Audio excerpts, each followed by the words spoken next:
한국에서 장을 볼 수 있는 곳은 어디일까요?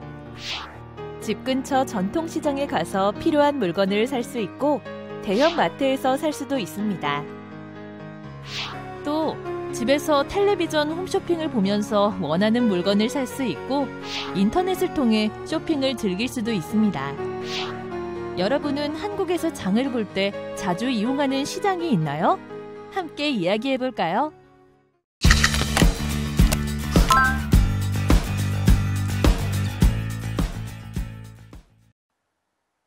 안녕하세요. 여러분은 물건을 구입하거나 음식을 구매할 때 주로 어디서 장을 보시나요? 물건과 음식 등을 살 수 있는 곳은 다양한데요. 이번 시간 첫 번째 내용으로 다양한 종류의 시장에 대해 알아보겠습니다. 한국에는 다양한 종류의 시장이 있습니다. 날마다 열리는 시장을 상설시장이라고 하는데 바로 전통시장, 대형 할인점, 백화점, 슈퍼마켓, 편의점 등이 여기에 해당합니다. 먼저 전통시장은 작은 상점들이 모여있는 곳으로 상점 주인이 물건을 직접 파는 경우가 많아서 가격 흥정을 하는 모습도 흔히 볼 수 있는데요. 이러한 점 때문에 국내외 관광객들이 많이 찾기도 합니다. 다음으로 대형 할인점과 백화점은 농수산물부터 공산품에 이르기까지 다양한 종류의 물건을 팔고 있는 현대식 시장입니다. 이곳에는 주차장이 넓고 물건 종류가 많아서 한꺼번에 많은 물건을 사려는 소비자에게 인기가 있습니다. 이때 백화점은 대형 할인점에 비해 좀 더 비싸고 고급스러운 물건을 많이 팝니다. 그리고 슈퍼마켓과 편의점에서는 주로 식료품과 간단한 생활용품을 파는데요. 슈퍼마켓과 편의점은 사람들이 많이 모여 살거나 이동이 많은 곳에서 주로 볼 수 있습니다. 특히 편의점은 판매하는 품목의 종류가 2,000개에 달하고 24시간 이용할 수 있어서 특히 젊은 층이 많이 찾는 곳이죠. 한편 3일에 한 번씩 열리는 3일장, 5일에 한 번씩 열리는 5일장과 같은 정기시장도 아직 남아 있습니다. 정기시장에서는 그 지역의 특산품이나 상인이 직접 키운 농산물 등을 사고 팔 수 있죠. 다음으로 텔레비전 홈쇼핑과 온라인 쇼핑에 대해 알아보겠습니다. 정보통신 기술이 발달하면서 텔레비전 홈쇼핑과 온라인 쇼핑 비중이 늘고 있는데요. 이때 홈쇼핑은 텔레비전을 통해 소개되는 상품을 직접 보면서 전화로 주문할 수 있어 편리합니다. 또한 인터넷이나 쇼핑 앱을 이용하는 온라인 쇼핑의 인기도 매우 높은데요. 특히 코로나19 이후에는 사람들의 이동이 줄어들면서 온라인 쇼핑을 통해 식료품, 생활물품을 주문하는 사람들이 많아졌습니다. 하지만 홈쇼핑이나 온라인 쇼핑을 이용할 때는 물품을 직접 볼 수 없기 때문에 먼저 구매한 사람들의 상품평 등을 참고하는 것이 좋습니다. 알아두면 좋은 플러스 팁, 어떤 팁인지 살펴볼까요?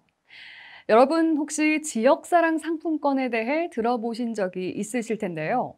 지역사랑 상품권은 각 지역의 지방자치단체에서 발행하는 상품권으로 이는 그 지역에 있는 가맹점에서만 사용할 수 있으며 농협, 신협, 새마을금고 등에서 구입할 수 있습니다.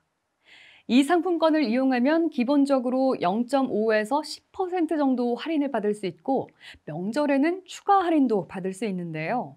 전통시장뿐만 아니라 주유소, 식당, 서점, 학원 등 가맹점 스티커가 붙어 있는 곳이라면 어디에서든 현금처럼 사용이 가능합니다.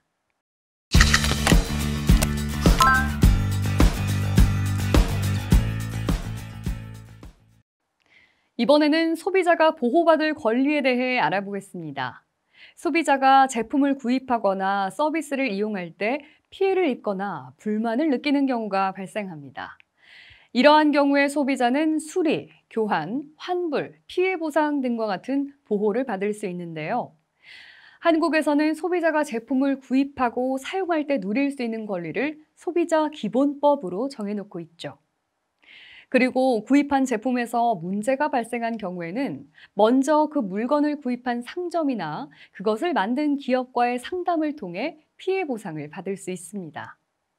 그런데 만약 여기에서 문제가 해결되지 않고 전문가의 협조가 필요한 경우에는 한국소비자원, 소비자단체 등 소비자를 지원해주는 전문기관의 도움을 받을 수 있는데요.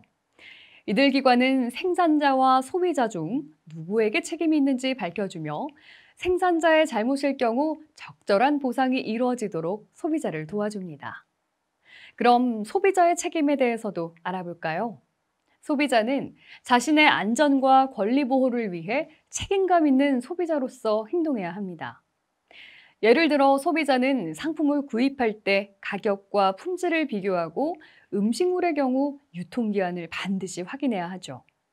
그리고 물건 구입 후에는 영수증을 통해 정확한 금액을 지불했는지 확인하며 만약 교환이나 환불할 일이 생길 경우에는 이 영수증을 제시해야 합니다. 또한 제품의 사용 설명서 및 주의사항을 반드시 읽어보고 상품을 안전하게 사용해야 합니다.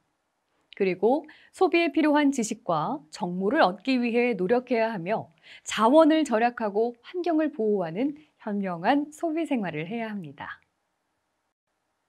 알아두면 좋은 플러스 팁, 어떤 팁인지 살펴볼까요?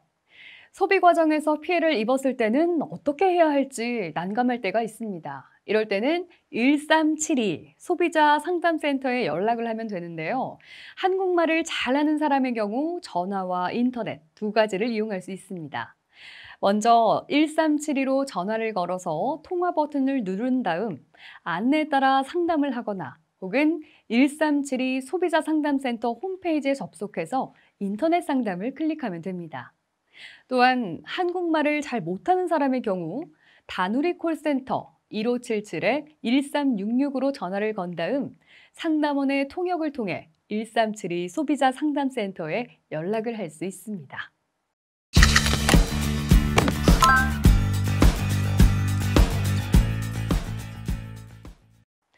지금부터 은행에서 하는 일은 무엇인지 함께 알아볼까요? 한국의 은행에서는 사람들의 돈을 맡아주거나 돈을 필요로 하는 사람 또는 기업에게 빌려주기도 합니다. 또한 다른 사람에게 돈을 보내주기도 하며 한국 돈과 외국 돈을 서로 바꿔주기도 하는데요. 뿐만 아니라 공과금, 아파트 관리비, 대학 등록금 등도 은행을 통해 낼 수 있고 신용카드, 체크카드 등을 만드는 것도 가능하죠. 그리고 은행 업무 시간은 평일 오전 9시부터 오후 4시까지니까요. 알아두시기 바랍니다. 다음은 은행의 종류에 대해 알아보겠습니다. 한국에는 다양한 은행이 있는데요. 우선 화폐를 발행하는 한국은행이 있습니다. 그리고 사람들이 많이 이용하는 은행으로는 시중은행과 지방은행이 있죠. 시중은행은 개인이 돈을 맡기거나 빌리는 대표적인 금융기관으로 전국 곳곳에 지점이 많이 설치되어 있어서 이용하기 편리합니다. 이때 신한은행, 국민은행, 하나은행, 우리은행, 기업은행, 농협은행 등이 여기에 해당합니다. 또한 지방은행은 특히 지역경제 발전에 필요한 돈을 공급하는 것을 주된 목적으로 광역시나 도에 설립된 은행인데요. 경남은행, 광주은행, 대구은행, 부산은행, 전북은행, 제주은행 등이 여기에 해당합니다. 이외에도 단위농협, 우체국, 새마을금고 등도 전국에 많은 지점이 있으며 안전성이 높기 때문에 안심하고 편리하게 이용할 수 있습니다. 지금까지 소개한 금융기관은 모두 대체로 안전성이 높은 반면 금리는 낮은 편이죠. 그래서 시중은행, 지방은행, 농협 등이 제공하는 낮은 금리에 만족하지 못한다면 상호저축은행을 이용할 수 있는데요. 상호저축은행은 시중은행 등에 비해 금리가 높은 장점이 있지만 대체로 규모가 작고 또 지점수가 많지 않습니다. 이 때문에 최근에는 지점을 따로 만들지 않고 온라인 네트워크를 통해 금융 서비스를 제공하는 인터넷 전문은행도 등장했습니다. 바로 K뱅크, 또 카카오뱅크 등이 그 예로 볼 수 있는데요. 인터넷 전문은행은 기존의 은행에 비해 사용 절차가 간단하고 수수료가 낮으며 언제 어느 때나 이용할 수 있다는 점에서 인기가 높습니다. 알아두면 좋은 플러스 팁, 어떤 팁인지 살펴볼까요? 저축 상품에는 여러 가지 종류가 있는데요. 어떤 상품이 있는지 함께 알아보겠습니다. 모으기 위해서는 매달 소득 중 일부를 저축하는 것이 중요한데요.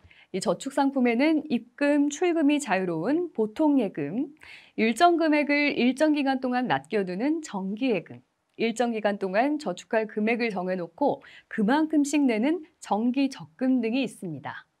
이때 보통 예금은 정기 적금이나 정기 예금에 비해서는 금리가 매우 낮습니다. 또한 정기 적금과 정기 예금을 헷갈려 하는 분들이 많은데요. 쉽게 예를 들어서 정기 적금은 10만 원씩 매달 같은 날에 저축하는 것을 말하며 정기 예금은 100만 원을 일정 기간 동안 은행에 맡겨두는 것을 말하죠.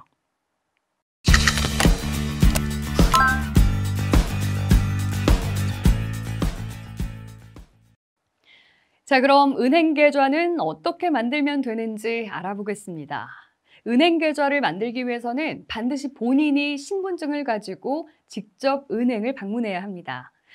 한국에서는 모든 금융거래를 본인 자신의 이름으로만 하도록 하는 금융실명제가 실시되고 있기 때문인데요.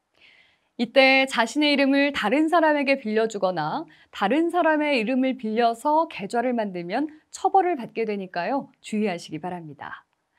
또한 외국인이 은행에서 계좌를 만들 때도 여권, 외국인 등록증, 외국인 거소 신고증 등의 신분증이 필요하며 경우에 따라서는 재직증명서나 또 재학증명서 등의 서류를 요청하기도 합니다. 이때 인터넷 뱅킹, 현금 인출 카드 등도 함께 신청할 수 있는데요. 계좌 비밀번호와 현금 인출 카드 비밀번호는 본인만 알 수 있는 번호로 신중하게 정해야 합니다. 그리고 신용카드를 신청한 경우에는 며칠 후에 집이나 직장으로 배송됩니다.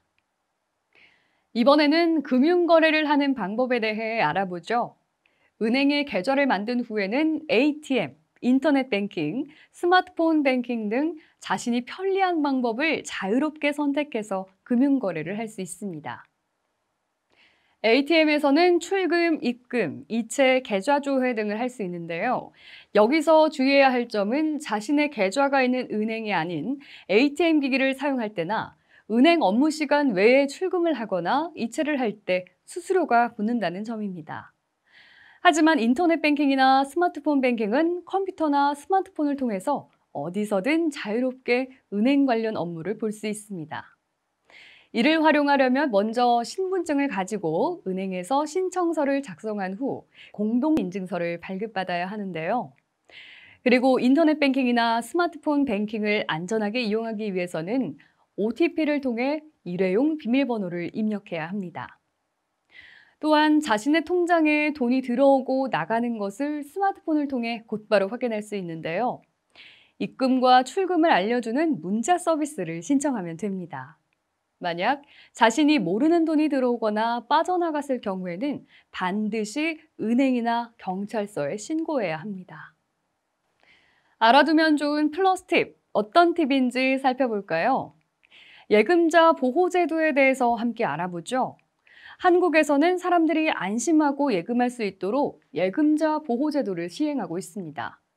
이 제도에 의해 원래 맡긴 돈인 원금과 원금에 붙는 돈인 이자를 합쳐 금융기관별로 1인당 최고 5천만 원까지 보호받을 수 있습니다. 따라서 예금액이 5천만 원을 넘을 경우에는 여러 금융기관에 나눠서 맡기는 것이 더 안전하겠죠.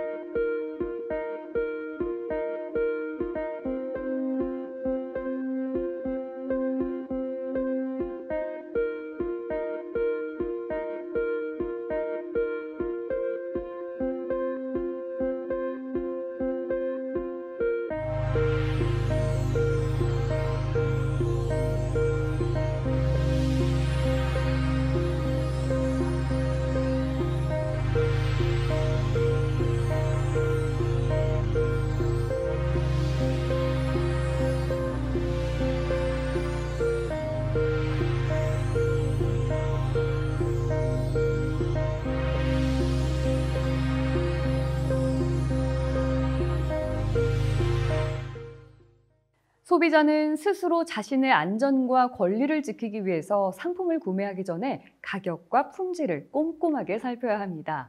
그리고 상품의 생산자와 판매자는 품질과 안전에 대해서 책임을 져야 하는데요. 한국에서는 소비자의 권리와 이익을 위해서 제조물 책임법, 리콜 제도, 의무 표시제와 같은 여러 가지 제도를 마련해 놓고 있습니다. 그럼 하나씩 설명해 드릴게요. 먼저 제조물 책임법은 상품에 대한 책임을 제조업체가 지게 하는 법이고요. 리콜 제도는 생산자가 소비자에게 상품의 문제를 알려주고 그 상품을 수리 교환해주는 제도입니다. 그리고 의무 표시제는 원산지 표시, 또 유통기한, 영양성분 표시 등 소비자 안전에 중요한 표시를 반드시 하게 하는 제도를 말합니다. 그렇다면 여러분의 출신국에는 소비자를 보호하기 위해서 어떤 제도가 있는지 함께 이야기 나눠보시기 바랍니다.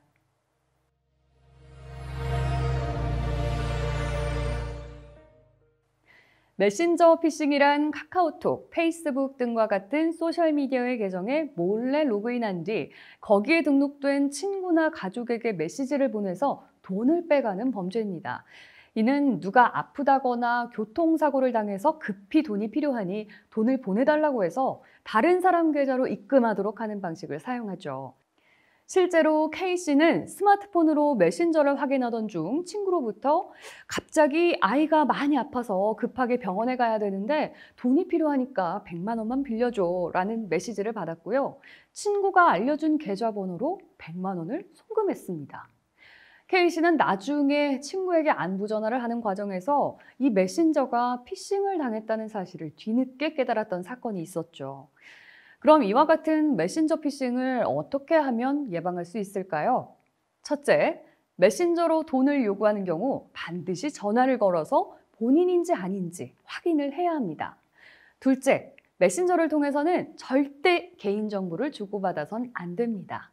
그리고 셋째, 메신저 비밀번호를 자주 바꿔줍니다.